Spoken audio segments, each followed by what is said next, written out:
প্রিয় শিক্ষার্থী বন্ধুরা, আজকে আমি তোমাদেরকে পদার্থবিজ্ঞান বিষয়ের তৃতীয় অধ্যায় বল এটা নিয়ে আলোচনা করব। গত ক্লাসেও আমরা এই অধ্যায় নিয়ে আলোচনা করেছি।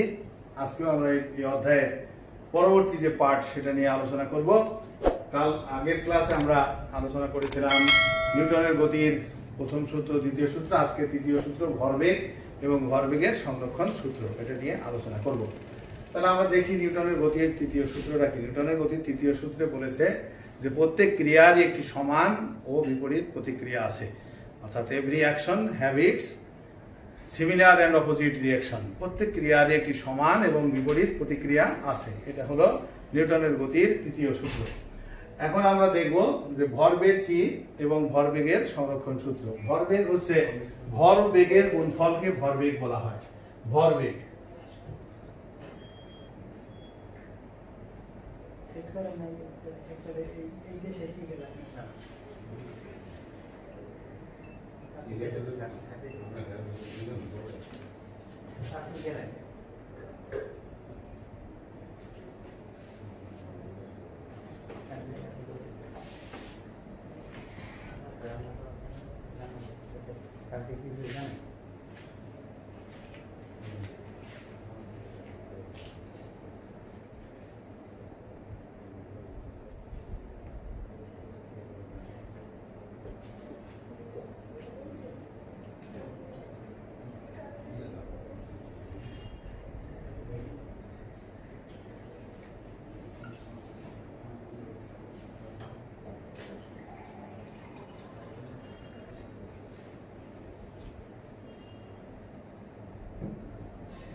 আমরা দেখি ভরবেগের সংজ্ঞা আমরা লিখেছি। বস্তুর ভর ও বেগের গুণফলকে ভরবেগ বলে। কোন বস্তুর ভর m এবং বেগ v হলে ভরবেগ p সমান, ভরবেগকে p দ্বারা প্রকাশ করা হয়, p সমান mv, অর্থাৎ ভর ইনটু বেগ। ভরবেগ ভেক্টর রাশি, ভরবেগের একক কিলোগ্রাম মিটার পার সেকেন্ড। এটা হলো ভরবেগ সম্পর্কে আমরা জানলাম। এবার পরবর্তী যে পোর্শন আছে সেটা হলো ভরবেগের সংরক্ষণ সূত্র। আচ্ছা, নিউটনের গতির তৃতীয় সূত্র আমরা দেখেছি যে প্রত্যেক ক্রিয়ার একটি সমান ও বিপরীত প্রতিক্রিয়া আছে। এরপরে আমরা দেখলাম যে ভরবেগ কি। তারপর আমরা দেখব যে ভরবেগের সংরক্ষণ সূত্র, এটা আমরা একটু দেখি।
ভরবেগের সংরক্ষণ সূত্র আমরা দেখলাম যে একাধিক বস্তুর মধ্যে ক্রিয়া ও প্রতিক্রিয়া ছাড়া অন্য কোনো বল ক্রিয়া না করলে কোনো নির্দিষ্ট দিকে বস্তুর মোট ভরবেগের কোনো পরিবর্তন হয় না। এটা হলো ভরবেগের সংরক্ষণ সূত্র। একাধিক বস্তু, ক্রিয়া এবং প্রতিক্রিয়া। ক্রিয়া বলটা যেদিকে হবে প্রতিক্রিয়া বল হবে তার বিপরীত দিকে কাজ করবে। ক্রিয়া যেদিকে প্রতিক্রিয়া হবে তার বিপরীত দিকে। যেমন ক্রিয়া বল যদি F1 হয় প্রতিক্রিয়া বল F2 হয়, ক্রিয়া সমান প্রতিক্রিয়া কিন্তু একটা আরেকটা দিক বিপরীত, এই জন্য কি হবে ঋণাত্মক চিহ্ন হবে, অর্থাৎ ক্রিয়া সমান প্রতিক্রিয়া। এই জন্য বলছি যে একাধিক বস্তুর মধ্যে ক্রিয়া ও প্রতিক্রিয়া ছাড়া অন্য কোনো বল ক্রিয়া না করলে কোনো নির্দিষ্ট দিকে বস্তুর মোট ভরবেগের কোনো পরিবর্তন হয় না। তো দেখা যাক আমরা এই সূত্রের একটা গাণিতিক প্রকাশ আমরা এর সাথে একটু দেখাই যে এই ভরবেগের সংরক্ষণ সূত্রের গাণিতিক প্রকাশটা কি। একাধিক বস্তু আমরা একটা চিত্র আঁকি, তাহলে তোমরা বুঝতে পারবে।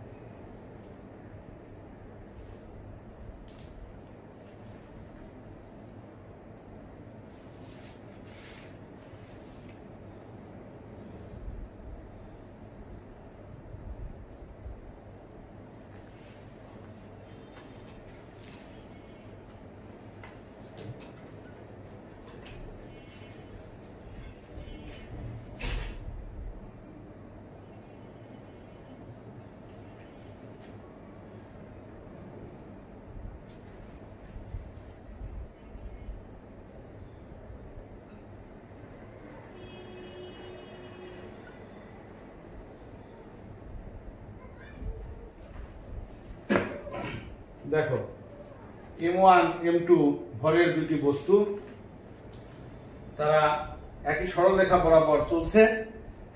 কিছুক্ষণ পরে এই M1 ভরের বস্তুটি M2 ভরের বস্তুকে ধাক্কা দিল, দেওয়ার পরে তখন কি হলো, এই বস্তু দুটি ধাক্কা খেয়ে দেখো এখানে প্রথমে একত্রিত হয়ে গেছে বস্তু দুটি। M1 M2 ভরের বস্তু, তার বেগ U1 এবং U2 তারা নিয়ে চলছিল এক সরলরেখা বরাবর, এবং কিছুক্ষণ পরে তারা পরস্পরের সাথে ধাক্কা খেলো। ধাক্কা খাওয়ার পর পরিবর্তিত বেগ এই M1 M2 বস্তু দুটি পরিবর্তিত বেগ V1 এবং V2 নিয়ে তারা একই সরলরেখায় বরাবর চলতে থাকলো। তাহলে এখন আমরা কি দেখব, চলতে থাকলো। তাহলে এখন বস্তুর আদি ভরবেগ, প্রথম বস্তুর আদি ভরবেগ এবং দ্বিতীয় বস্তুর আদি ভরবেগ, বস্তুদ্বয়ের আদি ভরবেগের সমষ্টি কত? বস্তুদ্বয়ের আদি ভরবেগের সমষ্টি দেখো,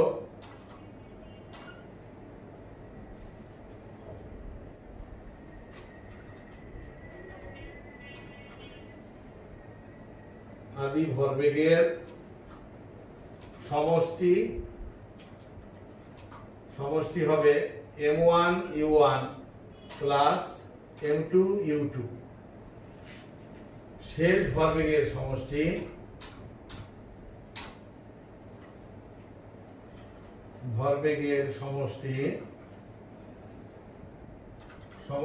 হবে M1 V1 plus M2 V2। এই হলো শেষ ভরবেগের সমষ্টি। এখন যদি যেহেতু সূত্রে বলা হয়েছে যে তাদের মোট ভরবেগের কোনো পরিবর্তন হবে না, তাহলে মোট ভরবেগের পরিবর্তন না হলে সূত্রানুসারে এই ভরবেগের সংরক্ষণ সূত্রানুসারে আমরা লিখতে পারবো M1 U1 plus M2 U2 সমান M1 V1 plus M2 V2। এটাই হলো ভরবেগের সংরক্ষণ সূত্রের গাণিতিক প্রকাশ। ঠিক আছে, তাহলে তোমরা এটা খেয়াল করবে যে এটা ভরবেগের সংরক্ষণ সূত্রের গাণিতিক প্রকাশ M1 U1 plus M2 U2 সমান M1 V1 plus M2 V2। এখন আমরা এই বস্তুদ্বয় যদি মিলিত হয়ে যদি তারা একটা বস্তুতে পরিণত হয়ে চলতে থাকে, তাহলে মিলিত বস্তুর ক্ষেত্রে এই সংরক্ষণ সূত্রটা কি দাঁড়াবে? দেখো, মিলিত বস্তুর ক্ষেত্রে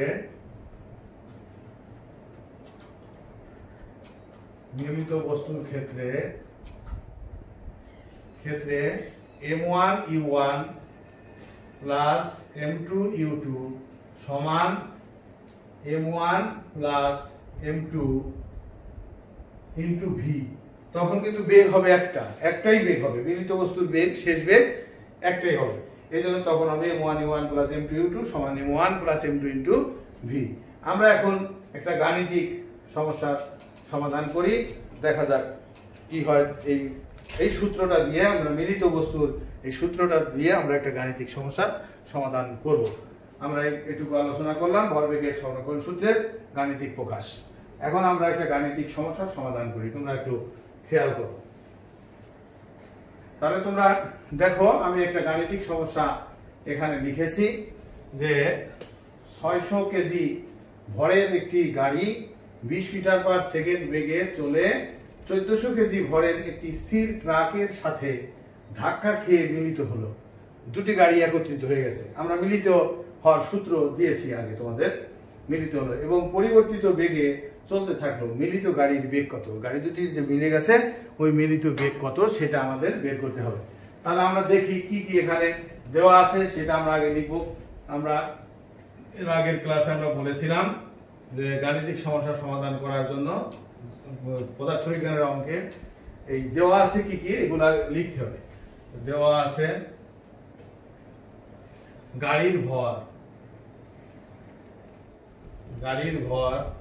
m1 সমান 600 কেজি। গাড়ির আদি বেগ u1 সমান 20 মিটার পার সেকেন্ড। তারপর ট্রাকের ভর m2 সমান 1400 কেজি। ট্রাকের ভর দেওয়া আছে। ট্রাকটা তোমরা দেখো, ট্রাকটা স্থির ছিল। কোনো কিছু স্থির থাকলে সেই জায়গায় তার বেগ হবে শূন্য, আদি বেগ কি হবে? শূন্য হবে। তাহলে ট্রাকের আদি বেগ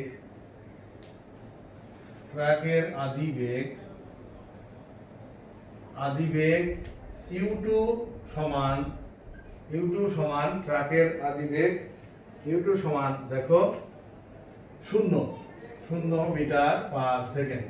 কারণ কোনো বেগ ছিল না, যেহেতু গাড়ি দুটি মিলে গেছে তাহলে দুইটার এর বেগ হবে একটা। তাহলে মিলিত গাড়ির বেগ এবার আমার বের করতে হবে। মিলিত গাড়ির বেগ v সমান কত? একটা বেগ, এটা v হবে। এটা আমরা আমাদের কি কি দেওয়া আছে আমরা এটা লিখলাম এবং এখন আমাদের ওই v এর মান বের করতে হবে। আমরা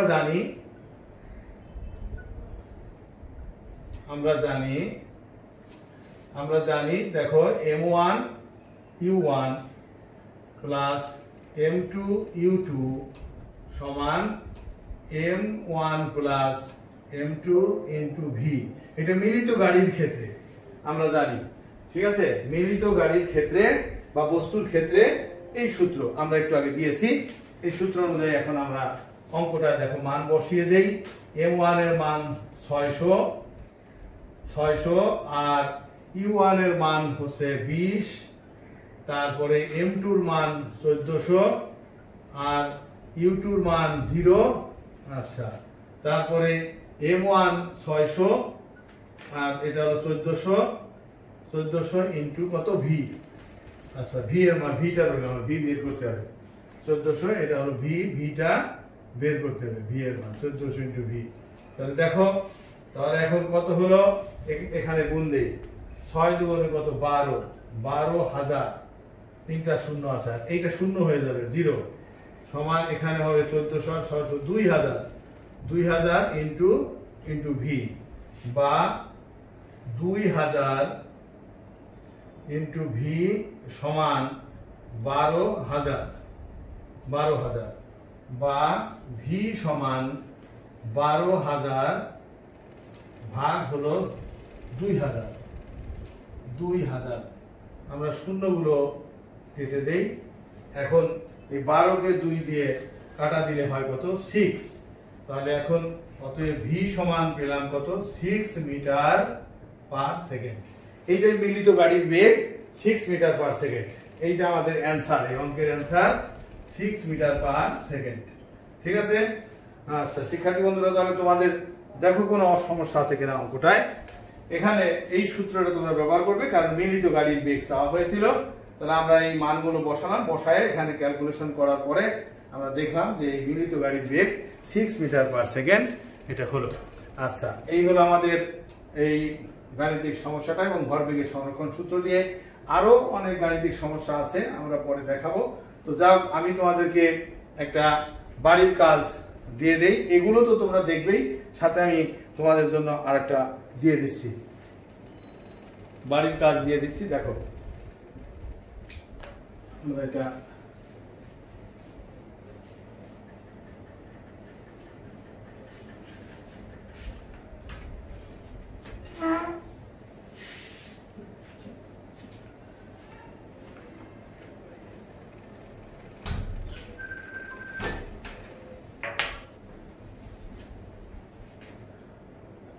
এই যোগ্য একটা গাণিতিক সমস্যা দিয়ে দেই। 1 কেজি ভরের একটি বন্দুকের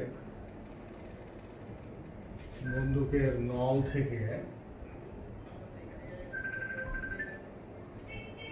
থেকে 10 গ্রাম ভরের একটি গুলি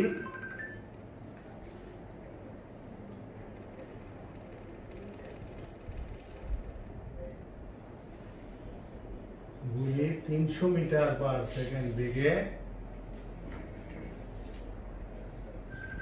বেরিয়ে গেল।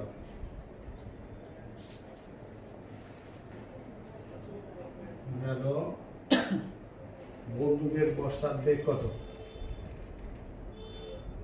বন্দুকের পশ্চাৎ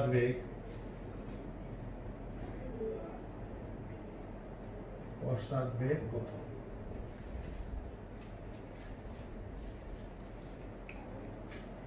আচ্ছা, তাহলে এখন এই অঙ্কটা তোমরা বাড়িতে করবে। 1 কেজি ভরের একটি বন্দুকের নল থেকে 10 গ্রাম ভরের একটি গুলি 300 মিটার পার সেকেন্ড বেগে বেরিয়ে গেল, বন্দুকের পশ্চাৎ বেগ কত? সূত্র কিন্তু তোমরা ব্যবহার করবে ওই m1 u1 plus m2 u2 সমান m1 v1 plus m2 v2, এই সূত্রটা ব্যবহার করবে পশ্চাৎ বেগ বের করার জন্য। আচ্ছা, পশ্চাৎ বেগটা বলে দেই, পশ্চাৎ বেগটা ঋণাত্মক হবে।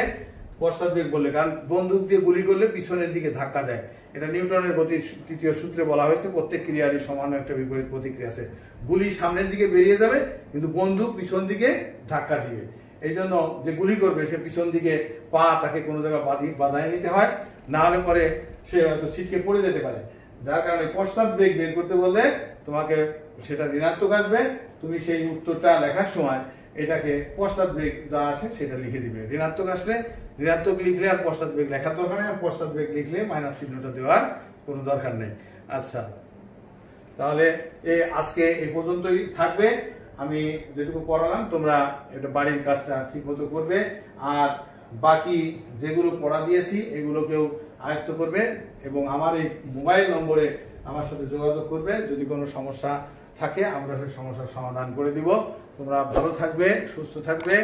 আশা করি তোমাদের সাথে আমাদের আবার যখন দেখা হবে স্কুলে আমরা এই কাজগুলো তোমাদের কাছ থেকে বুঝে নিতে পারবো এবং আরো সমস্যার সমাধান করতে পারবো। আজকে এই পর্যন্তই, ধন্যবাদ।